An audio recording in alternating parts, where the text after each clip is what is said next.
My dear relatives in Christ, I'm within a few hours of leaving for the United Kingdom to attend the Lambeth Conference.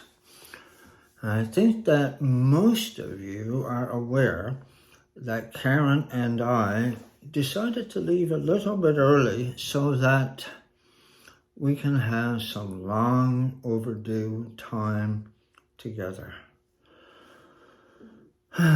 The past 6 years since I've been your bishop have been far more demanding for us than we could ever have imagined.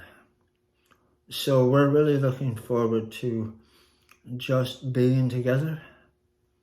We really don't know what we're going to do for the few days that we've set aside in relation to exploring, but a train ride for sure.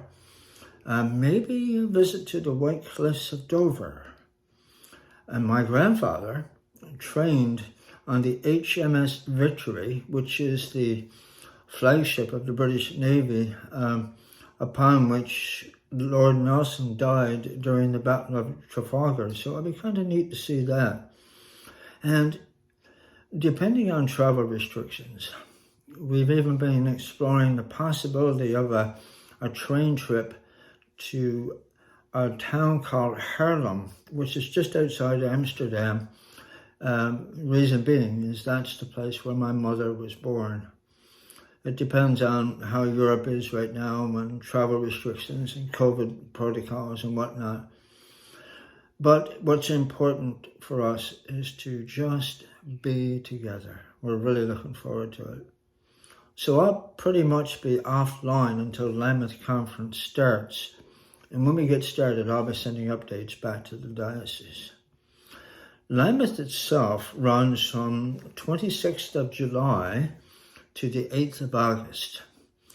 I want to tell you, I'm ready for the conference. I've done my homework, I've said my prayers, and I've even been meeting over past months online with bishops from all around the world.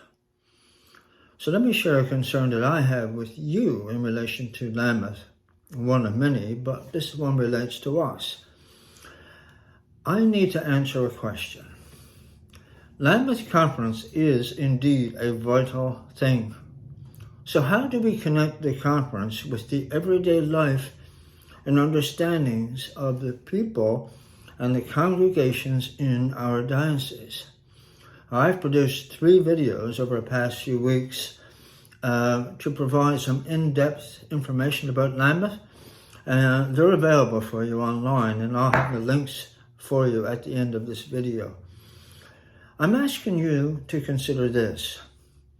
In a rapidly changing world, a world where no tradition, no custom, no truth is absolute anymore, in a world where science is leading us in all kinds of new directions that in many ways can be considered truthful as well, surely in the midst of that changing world, a gathering of leaders who wish to speak, to explore, to share, to study, and pray with the intention of finding God's will for each of us has never been more important.